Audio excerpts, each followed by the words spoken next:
नमस्कार, 20 मिनट 20 खबर में आपका स्वागत है। आपके साथ मैं हूं स्वप्निल। अगले 20 मिनट में आपको राजस्थान की 20 अहम खबरों से रूबरू कराएंगे। तो चलिए शुरू करते हैं 20 खबरों का सिलसिला। बहुचर्चित doctor Archana Sharma suicide case में दौसा पुलिस ने मुख्य आरोपी बलिया जोशी को जयपुर से गिरफ्तार कर लिया है। दरअसल दौसा पुलिस को इस बात की खबर मिल गई थी कि बलिया जोशी जयपुर में मौजूद है। इसके बाद दौसा पुलिस की टीम जयपुर पहुंची और जयपुर पुलिस की मदद से जयपुर के रमेश मार्ग से बलिया जोशी को गिरफ्तार कर लिया। बलिया जोशी को गिरफ्तार करने के बाद उसे दौसा के सदर थाने लाया गया है, जहां उनसे doctor Archana Sharma suicide case में पूछताछ की जा रही है। आपको बता दें, दौसा के लालसोट में एक निजी अस्पताल में 28 मार्च को एक प्रसूता की मौत हो गई थी। इसी के बाद बलिया जोशी और स्थानीय नेताओं ने अस्पताल के बाहर धरना प्रदर्शन शुरू किया था, जिसके बाद पुलिस ने डॉक्टर अर्चना शर्मा और उसके पति के खिलाफ हत्या का केस दर्ज किया था। और हमारी टीमें नॉर्थ ईस्ट इनका पीछा कर रही थी और आज हमें जानकारी मिल रही थी कि जयपुर में पहुंचने वाला है। सुबह से ही हमारी टीम जयपुर में जो है सादा वस्त्र में तैनात थी और तुरंत जो है जैसे ही वो आया उसको राउंड अप करके कर लिया है पुलिस के द्वारा। बीजेपी में दिल्ली दरबार के सख्त संदेश पर अमल शुरू हो गया है।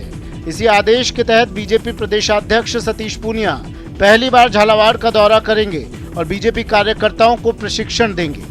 सतीश पूनिया के झालावाड़ दौरे को वसुंधरा राजे और संगठन के बीच दूरी मिटाने की कोशिशों के तौर पर देखा जा रहा है। जयपुर से झालावाड़ की दूरी 325 किलोमीटर है और कोटा से महज 75 किलोमीटर। अध्यक्ष बनने के बाद सतीश पूनिया कई बार कोटा से लेकर 12 तक हो आए, लेकिन झालावाड़ से उनकी दूरी बरकरार रही। इसकी वजह से मैसेज जा रहा था कि पूर्व सीएम वसुंधरा राजे से उनका 36 का आंकड़ा है। लेकिन अब दिल्ली दरबार के आदेश के बाद सतीश पूनिया झालावाड़ जा रहे हैं। उनकी इस यात्रा से बीजेपी कार्यकर्ताओं में खुशी की लहर है। पार्टी के 44 जिले हैं, जिसमें 17 जिलों में प्रशिक्षण शिविर बाकी थे। पार्टी का हम लोग उसमें सैद्धांतिक मार्गदर्शन करते हैं कार्यकर्ताओं का। पार्टी के सारे वरिष्ठ नेता उस लोग में जाते हैं। तो उस लिहाज से मैं हाड़ौती संभाग के 3 जिलों में इन प्रशिक्षण सत्रों को संबोधित करूंगा। अलवर जिले के रामगढ़ से कांग्रेस की विधायक साफिया जुबैर पर अवैध खनन का गिरोह बनाकर 40 लाख रुपए की धोखाधड़ी का आरोप लगा है। अरुण नाम के एक शख्स ने जिला मुख्यालय अधीक्षक से लेकर राष्ट्रपति तक इच्छा मृत्यु के लिए प्रार्थना पत्र दिया है। अरुण हरियाणा के भवानी के रहने वाले हैं और उनका कहना है कि रामगढ़ विधायक साफिया जुबैर ने रामगढ़ क्षेत्र में पहाड़ों में अवैध खनन करने के लिए एक गिरोह बनाया हुआ है। विधायक और इनका गिरोह पहाड़ और खान लेने का काम करता है और अवैध रूप से बंद पड़ी खानों को नाजायज तौर पर अपनी खान बताकर पट्टे पर देने के लिए कहकर पैसे ऐंठ लेते हैं। इसके अलावा सरकारी काम के ठेकों के निर्माण कार्य की एसटीपी लेकर खनन किया जाता है। नियमों को ताक में रखकर ये खनन किया जाता है। खास बात यह है कि पीड़ित अरुण और साफिया जुबैर के बीच हुई बातचीत का कथित ऑडियो भी वायरल हो रहा है। जब मेरा काम सुचारू रूप से चालू हुआ और मेरे कुछ पैसे लगे हुए हैं, उनकी पूरी करने का टाइम आया तो मैडम ने धोखाधड़ी करके मुझे झूठ बोल के कि तेरी तबीयत खराब है, तू एक बार घर चला जा, दवाई ले ले। 1 अप्रैल से बेरोजगार हुए कोविड स्वास्थ्य सहायकों ने 12 में रैली निकालकर जिला कलेक्ट्रेट पर प्रदर्शन किया। इस दौरान उन्होंने सरकार के खिलाफ जमकर नारेबाजी भी की। कोरोना की विपत्ति से निपटने के लिए राज्य सरकार की ओर से कोविड स्वास्थ्य सहायकों को रखा गया था, लेकिन कोरोना खत्म होने के बाद 1 अप्रैल से राजस्थान के 27,000 CHA के साथ 12 जिले के 750 कोविड हेल्थ असिस्टेंट को कार्य मुक्त कर दिया गया। इसके बाद से ही पूरे राजस्थान में CHA आंदोलन की राह पर है।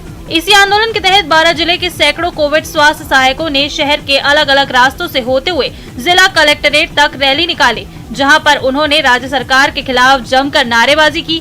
हाथों में तख्तियां लिए महिला और पुरुष कोविड स्वास्थ्य सहायकों ने अपने बहाली को लेकर मुख्यमंत्री के नाम जिला कलेक्टर को ज्ञापन सौंपा।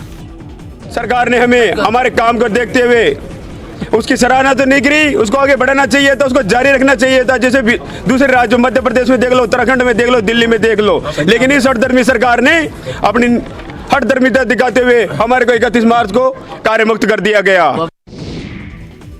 अलवर के कंपनी बाग में सैनी उत्थान महापंचायत का आयोजन किया जा रहा है। इस महापंचायत की शुरुआत संत बाबा लक्ष्मण दास ने दीप जलाकर की। सैनी उत्थान महापंचायत में जिले भर से हजारों की संख्या में सैनी समाज के लोग शामिल हुए हैं। इस महापंचायत को लेकर बताया जा रहा है कि सैनी समाज के उत्थान के लिए सरकार के सामने 11 सूत्रीय मांग की जाएगी। इसमें महात्मा फूले कल्याण बोर्ड का गठन, महात्मा फूले फाउंडेशन का गठन, सैनी, माली और कुशवाहा आदि समाज को अलग से आरक्षण, राजस्थान के हर शहर और कस्बे में सब्जी के ठेले लगाने वाले और फुटपाथ पर बैठने वालों को स्थायी जगह, महात्मा फूले बागवानी विकास बोर्ड का गठन शामिल है।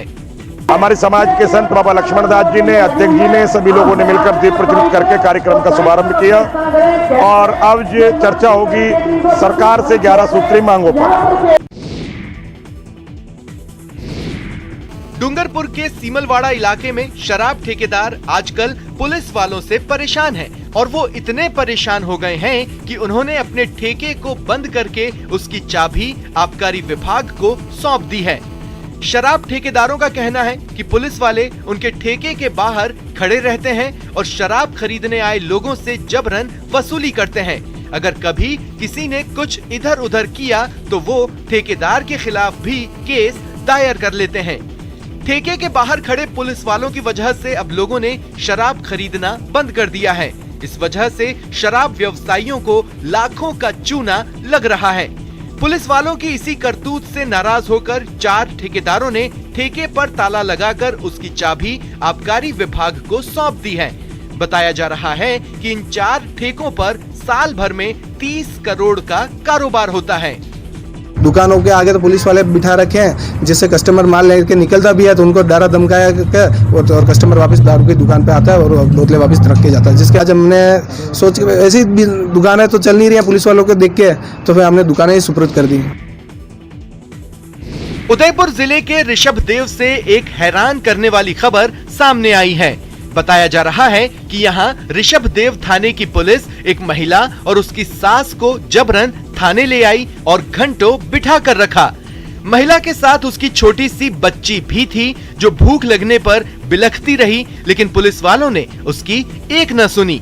कई घंटे के बाद पुलिस वालों के सामने ही महिला को उसे दूध पिलाना पड़ा।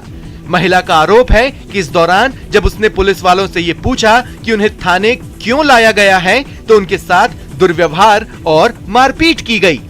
महिला का कहना है कि इस दौरान पुलिस वालों ने उससे खाली पेपर पर साइन भी कराए।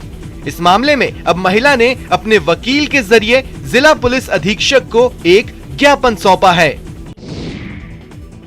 रोज रोज कोरोना केस में बढ़ोतरी के साथ ही कोरोना की चौथी लहर की आहट तेज हो गई है, लेकिन आम लोग हैं कि सुधरने का नाम नहीं ले रहे। तीसरी लहर के खत्म होने के बाद जैसलमेर के लोगों की मास्क ना पहनने और सोशल डिस्टेंसिंग के नियम तोड़ने की जो आदत बना ली थी वो अब भी जारी है। यहाँ 1-2 लोग ही ऐसे नजर आते हैं जिनके चेहरे पर मास्क नजर आता हो, नहीं तो भीड़ में शामिल हर शख्स बिना मास्क के नजर आता है। और जब ये लोग मास्क नहीं लगाते तो इनसे सोशल डिस्टेंसिंग की उम्मीद तो बेमानी है। खास बात यह है कि मास्क न लगाने के लिए यहाँ के लोगों ने अजब गजब बहाने भी ढूंढ लिए हैं। कोरोना की चौथी लहर की संभावनाओं को अब नकारा नहीं जा सकता।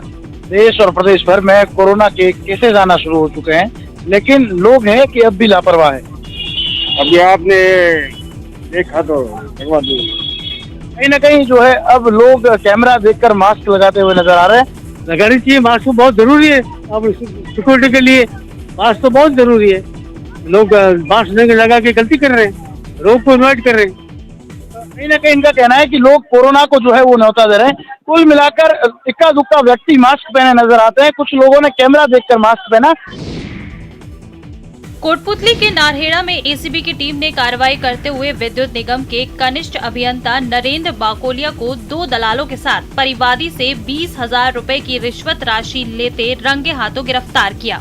आरोपियों ने कृषि कनेक्शन देने और डीपी बदलने की एवज में रिश्वत ली थी। एसीबी एएसपी बजरंग सिंह शेखावत के नेतृत्व में हुई इस कार्यवाही के दौरान विद्युत विभाग के कनिष्ठ अभियंता नरेंद्र बाकोलिया के साथ ठेकेदार रघुवीर मीणा और अजय कुमार सैनी को भी गिरफ्तार किया है। बताया जा रहा है कि परिवादी ने एसीबी को ये जानकारी दी थी कि पिछले कृषि विद्युत कनेक्शन के लिए किसान से 1.5 लाख रुपए की रिश्वत मांगी गई थी, जिसमें से 43,500 रुपए रिश्वत के थे। परिवादी ने पहले ही 1,25,000 रुपए दे दिए थे। इसके बाद जब 20,000 रुपए देने की बारी आई तो एसीबी ने तीनों को रंगे हाथ गिरफ्तार कर लिया। अजमेर नगर निगम की टीम ने अवैध और अस्थायी रूप से निर्मित दुकानों और दूसरे निर्माणों पर बुलडोजर चला दिया है। बताया जा रहा है कि अजमेर के हिंदू मोची मोहल्ले में बिना अनुमति के ही निर्माण कार्य करवाए गए थे। नगर निगम की टीम जब ऋषि घाटी स्थित अवैध दुकानों को तोड़ने पहुंची तो दुकानदारों ने इकट्ठा होकर उनका विरोध करना शुरू कर दिया। इन दुकानदारों का कहना था कि उन्हें दुकान हटाने के लिए कोई नोटिस नहीं दिया गया है। उधर नगर निगम के सचिव का कहना था कि लोगों ने ऋषि घाटी पर पहाड़ काटकर अवैध रूप से दुकान बना ली है। इस मामले में अतिक्रमण करने वाले व्यक्ति से बात भी की गई थी और उनसे दस्तावेज भी मांगे गए थे, लेकिन कोई दस्तावेज नहीं मिला, जिसके बाद ही नगर निगम की टीम यहां अवैध निर्माण हटाने पहुंची है। नोटिस के जवाब के अंदर संदीप ओझा नाम से जो व्यक्ति है उसके द्वारा बताया गया कि ये मेरे द्वारा निर्माण नहीं किया जा रहा है, मैं तो खुद किराएदार हूँ। और उसकी पर्सनल हियरिंग की व्यक्ति की सुनवाई के बाद के अंदर करने के बाद के अंदर डिसीजन लिया गया कि दुकान अवैध है, इसको तोड़ा जाए। उसके बाद आज इसको तोड़ने की कार्रवाई नगर निगम द्वारा की गई है। जालोर के नवनियुक्त कलेक्टर निशांत जैन पद संभालते ही एक्टिव हो गए हैं। वो लगातार अधिकारियों से फीडबैक ले रहे हैं, साथ ही आम लोगों से बात कर सड़क, पानी और बिजली के साथ तमाम तरह की सुविधाएं लोगों तक पहुंचाने के लिए अधिकारियों को सख्त निर्देश दे रहे हैं। न्यूज 18 से खास बातचीत में जिला कलेक्टर निशांत जैन ने कहा कि जन समस्याओं का त्वरित निस्तारण ही उनकी पहली प्राथमिकता है। उनकी कोशिश यही है कि यहाँ लोगों को सरकार की सभी योजनाओं का लाभ मिल सके और जालोर को इको टूरिज्म साइट के रूप में विकसित किया जाए। बजट घोषणाओं में जो अब सड़क और पानी की समस्या है और भी जिले की जो समस्याएं हैं, उन सबके लिए बहुत अच्छी बजट घोषणाएं जालोर के लिए हुई हैं, चाहे वो और खासकर अभी जो इस वर्ष की बजट घोषणा है वो भी, तो उनको बहुत सबसे प्राथमिकता ये रहेगी उन बजट घोषणाओं का टाइम से क्रियान्वयन हो जाए। इसके अलावा जो अपनी सरकार की फ्लैगशिप स्कीम्स हैं, उनमें जो अपनी रैंकिंग कई स्कीम्स में थोड़ी नीचे चल रही है, तो उसको भी जिले की रैंकिंग को ऊपर ले जाने का उसके लिए पुरजोर मेहनत करेंगे। राजस्थान जिले के देवगढ़ में जननी सुरक्षा एम्बुलेंस 104 पिछले 15 दिनों से खराब पड़ी है। कई बार शिकायत करने के बावजूद भी ये एम्बुलेंस सही नहीं हो पाई है और एम्बुलेंस खराब होने की वजह से मरीजों को अपने खर्च पर निजी एम्बुलेंस का सहारा लेना पड़ रहा है। देवगढ़ सामुदायिक स्वास्थ्य केंद्र पर लगी 104 एम्बुलेंस जननी सुरक्षा योजना के तहत प्रसूताओं को लाने ले जाने का काम करती थी, लेकिन आजकल ये बीमार होकर पड़ी है। इस एम्बुलेंस के खराब होने की वजह से निजी एम्बुलेंस चालकों की बल्ले बल्ले हो गई है और वो मरीजों को अस्पताल तक लाने और फिर अस्पताल से घर ले जाने के लिए मनमाना रकम वसूल रहे हैं। आज मैंने हॉस्पिटल के अंदर देखा डिलीवरी हो रही है, उनको प्राइवेट एम्बुलेंस करनी पड़ रही है, जो कि हमारे सरकारी एम्बुलेंस 104 जो खराब पड़ी है। सरकार से एक ही निवेदन है कि इसे जल्दी से जल्दी सही करवाए। एम्बुलेंस खराब पड़ी है सीएससी देवगढ़ के अंदर, इसके लिए हमने रिटर्न के अंदर और बरौली सीएमएचओ साहब को इन्फॉर्म कर दिया है। उनकी जो सेवा प्रदायी कंपनी है उससे ही बात हुई है। सीएमएचओ साहब का कहना है कि कुछ एम्बुलेंस हम लोगों ने प्रोवाइड करवा दी, इनकी सेवा प्रदाती कंपनी हम लोगों को वापस दे नहीं रही। डिले क्यों कर रही है वो उच्च अधिकारियों तक ही पता है। यहाँ पे अपने जो इस लेवल पे कर सकते थे वो सीएमएचओ साहब को इन्फॉर्म कर दिया। हाईवे की जो तस्वीरें आप देख रहे हैं उसे देखकर अंदाजा हो गया होगा कि इस हाईवे पर अगर आपने तेजी दिखाई तो आपका क्या हाल हो सकता है। गड्ढे में सड़क की तस्वीरें जालोर के सांचौर से गुजरने वाले नेशनल हाईवे 68 की है। सांचौर क्षेत्र में 38 किलोमीटर लंबी इस हाईवे पर 100 से अधिक गड्ढे हैं। बताया जा रहा है कि जैसलमेर, फतेहगढ़, शिव, बाड़मेर, धोरी, मन्ना, सांचौर होते हुए गुजरात सीमा तक 421 किलोमीटर लंबे नेशनल हाईवे पर सिर्फ जालोर का ही हाईवे टूटा है। हादसों की बात करें तो इस हाईवे पर पिछले 16 महीने में 35 लोगों की जान चली गई है। फिर भी सभी जिम्मेदार अधिकारी और जनप्रतिनिधि आंखें मूंद कर बैठे हैं। कुछ महीनों पहले स्थानीय नेताओं ने फोटो डाल करके कहा था कि हाईवे का मरम्मत कार्य शुरू हो गया है, लेकिन कहाँ हुआ है, कब हुआ है, किस जगह हुआ है, कागजों में हुआ है या धरातल में तो हुआ नहीं है। बहुत समस्याओं का सामना करना पड़ता है। खड्डे ही खड्डे हैं, बारिश में खाली टोल लेते हैं और पैसे का कोई नाम, रोड का कोई नाम निशान नहीं है। 68 का केंद्र सरकार से बजट हमने सैंक्शन करवा दिया, उसके आधार पे टेंडर लग गए। टेंडर लगने के बाद में इनकी एक बॉम्बे की कोई कंपनी है जिसको टेंडर मिला और टेंडर 28% या समथिंग कुछ है वो बिलो गया है। पाली में गर्मी और पानी की कमी से हालात बेकाबू होते जा रहे हैं। यहाँ वाटर ट्रेन से पानी की सप्लाई तो हो रही है, लेकिन उससे भी लोगों की प्यास नहीं बुझ रही। आम लोग पानी की समस्या के लिए बार बार अधिकारियों से गुहार लगा रहे हैं, साथ ही प्रदर्शन भी कर रहे हैं, लेकिन उनकी समस्या का स्थायी समाधान नहीं हो रहा। इस स्थिति से परेशान होकर एक युवक ने सोशल मीडिया के जरिए ये कहा कि अगर पानी नहीं दे सकते तो उसकी जान ले लो। इस युवक की इस मांग पर पुलिस अलर्ट हो गई है और उसे भरोसा दिलाया जा रहा है कि जल्द ही इस समस्या का समाधान कर दिया जाएगा। उधर युवक ने कहा कि 5 तारीख तक उसे जवाब चाहिए। युवक ने इसके लिए उपखंड अधिकारी को पत्र भी लिखा है।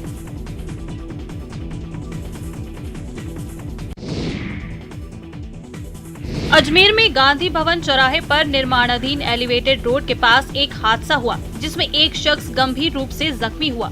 दरअसल एलिवेटेड रोड के निर्माण में लगी एक क्रेन अचानक पलटकर एक कार के ऊपर जा गिरी। इस कार में 3 युवक बैठे थे, जिसमें एक युवक क्रेन की चपेट में आ गया और वो गंभीर रूप से जख्मी हो गया। घायल शख्स को जवाहरलाल नेहरू अस्पताल में भर्ती कराया गया है। कार के ऊपर क्रेन गिरने से कार के परखच्चे उड़ गए। बताया जा रहा है कि एलिवेटेड रोड के निर्माण के दौरान ट्रैफिक नहीं रोका गया था, जिसकी वजह से वहां से गाड़ियां आ जा रही थी और इसी दौरान एक क्रेन पलट गई और वो कार के ऊपर जा गिरी। हम गाड़ी घुमा रहे थे, क्रेन एकदम पलट गई। वो गाटर उठा रही थी, बोलते हैं जाओ जाओ, वो एकदम पलट गई ऊपर। कितना नुकसान हुआ है गाड़ी का? गाड़ी टोटल लॉस होगी गाड़ी तो। कहाँ के रहने वाले हो? पंजाब के लुधियाना। यहाँ दरगाह जी आ रहे हम यहाँ ही रुके थे रात क्लब में। जोधपुर के प्रताप नगर फिल्टर हाउस के पास मंगलवार की देर रात एक घर के बाहर खड़ी कार में जो आग लगी थी, उसे लेकर बड़ा खुलासा हुआ है। सीसीटीवी में जो तस्वीरें रिकॉर्ड हुई हैं, उसमें साफ साफ नजर आ रहा है कि 2 लोग कार में आग लगा रहे हैं और जैसे ही कार में आग लगती है वो दोनों मौके से फरार हो जाते हैं। जिस कार में आग लगाई गई है वो कार अजय राज की बताई जा रही है। अजय के मामा कुंदन कंडारा नगर निगम में हेल्थ ऑफिसर हैं। अजय ने इस बाबत प्रताप नगर थाने में मामला दर्ज करवाया है। अजय का कहना है कि उसने अपनी स्कॉडा कार अंबेडकर कॉलोनी निवासी अपने मामा के घर के बाहर न्यू जगदम्बा सर्विस सेंटर के पास लगाई थी और देर रात कार में आग लगने की खबर मिली थी। अजय ने इसे लेकर 5 लोगों के खिलाफ मामला दर्ज करवाया है। रात्रि में किन्हीं अज्ञात लोगों द्वारा कार पर पेट्रोल डालकर जलाकर नष्ट कर दी। इस पर प्रकरण दर्ज कर अज्ञात मुलजिमान की तलाश की गई। सीसीटीवी फुटेज कैमरे वगैरह के देखने पर 4 व्यक्ति इसमें घटना में शरीक होने पाए गए। कोटा के एमबीएस अस्पताल में बिस्तर पर पड़ा एक 14 साल का सावेज है। सावेज के दोनों हाथों में फ्रैक्चर है, साथ ही उसके पैर और मुंह पर भी जबरदस्त चोट आई है। बताया जा रहा है कि 8वीं क्लास में पढ़ने वाला सावेज अपने दोस्तों के साथ खेलने गया था। इसी दौरान उनकी नजर एक तोते पर पड़ी जो पेड़ पर बैठा था। तोता देखकर उसे पकड़ने के लिए सावेज अपने दोस्तों के साथ पेड़ पर चढ़ गया और तोता पकड़ने से पहले ही वो पेड़ से नीचे गिर गया। पेड़ से नीचे गिरने की वजह से उसके हाथ और पैरों में चोट आई थी। किसी तरह से उसके दोस्त और आसपास के लोग उसे अस्पताल लेकर पहुंचे, जहां पता चला कि उसके दोनों हाथों में फ्रैक्चर है। सावेज गैंता रोड इटावा का रहने वाला है। उसके पिता मजदूरी करते हैं और हादसे के समय झालावाड़ गए हुए थे। सफेदे के पेड़ पे से और हमें तो याद नहीं थी। असर की नमाज के बाद गिरा था ये, असर की नमाज के बाद गिरा था। और क्या नाम है, बच्चे लेकर आए थे, 4 बच्चे लेकर आए थे इसको। घर से कितनी दूर? हाँ, घर से कितनी दूर? गणेशगंज से लेकर आए थे इसको। बच्चे लेके आए थे 4, उसने भर्ती कराया था बच्चों ने। तपती गर्मी में राहत देने वाला नींबू, जो कि अब तक लोगों की जेबें जला रहा था, अब मंडी में उसकी कीमतों में भारी गिरावट आई है। मुहाना फल एवं सब्जी टर्मिनल मंडी में दूसरे राज्यों से नींबू की बम्पर आवक शुरू हो गई है और इस वजह से थोक में नींबू 160 से 180 की जगह 60 से 80 रुपए किलो मिलने लगा है। मुहाना फल एवं सब्जी थोक विक्रेता संघ के अध्यक्ष का कहना है कि यहाँ रोजाना 50 से 60 टन नींबू की आवक हो रही है। इस वजह से नींबू की कीमतें गिरी है।